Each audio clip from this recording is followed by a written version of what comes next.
So I've seen a few videos on YouTube over the past few months of people trying to create their own filters for their lenses. So I figured I have some of my favorite looks and some of my favorite filters. Am I able to replicate that in any way? Let's find out.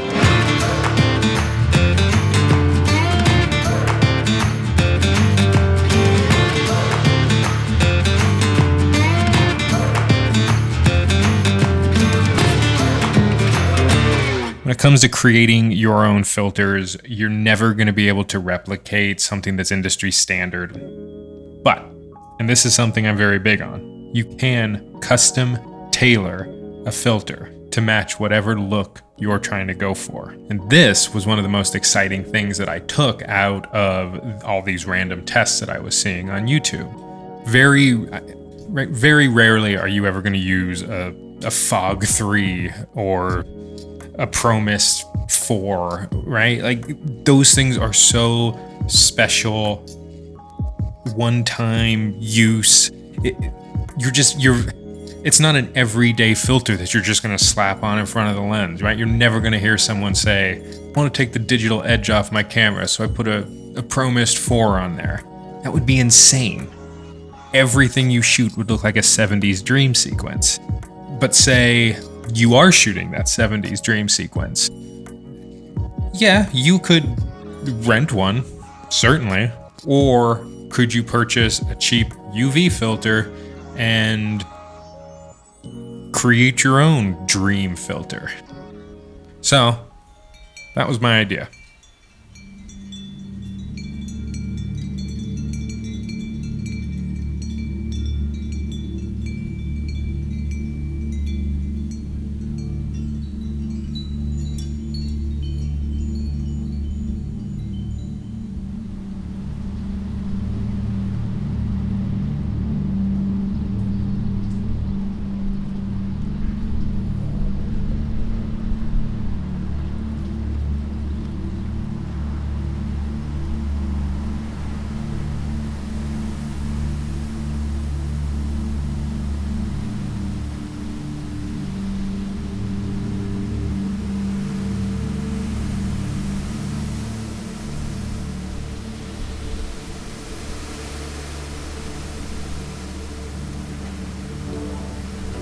So when I started making these filters, I'll admit I got a little heavy-handed with the white spray paint. I went a little bit more than I probably would have liked to for this sort of dreamy sequence that I was trying to go for. I figured, let's just run with it and see what happens. From there, I think I would just give the lens a quick spray, throw it on the camera. What does it look like? Do I want more? Do I want less? That's too much. I went about it the wrong way, coded it. But what I am going to try and utilize more, actually, stand by.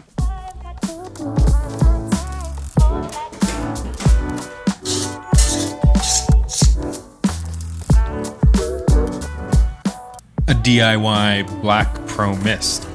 So is there a huge difference in this one?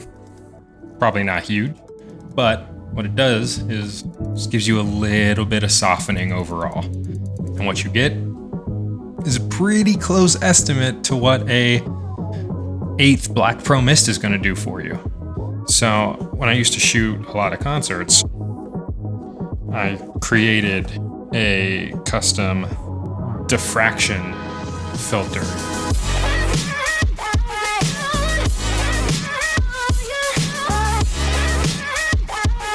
All I did was just take 2 UV filters and put the paper that comes in these diffraction glasses between there. And I would just get these wild transitional looks when I was shooting these concerts. It's one of those things that gets you to think more and more about this and what can I create that's project specific. So in 2015, we shot a film for My Road Reel. For that, to make it feel gritty like you're in the trenches, I again took these UV filters and started to dirty them up. So right now I'm recording some natural organic lens elements. mean, I've taken some old filters and I've kind of dirtied them up. Put a little Vaseline on one, took another one and cracked it with the back of a knife and then scratched it up. So this way, when I pass the flashlight in front of the lens, we get some real sort of natural grittiness that we can overlay onto the final picture wherever we want it, or wherever we want to sort of blow out the image whenever we pan past the light or move through the light.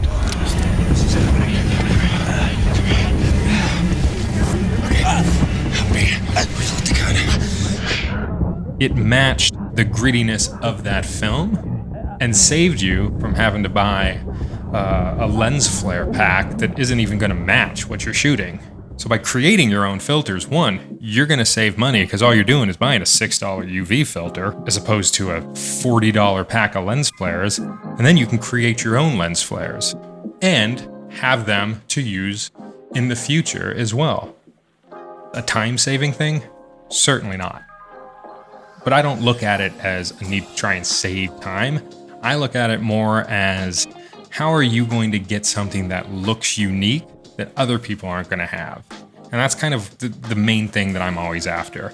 I'm not trying to create something that looks like everybody else. I'm not using any presets that everyone else has. I'm not using LUTs. I'm not using the same lens flare elements.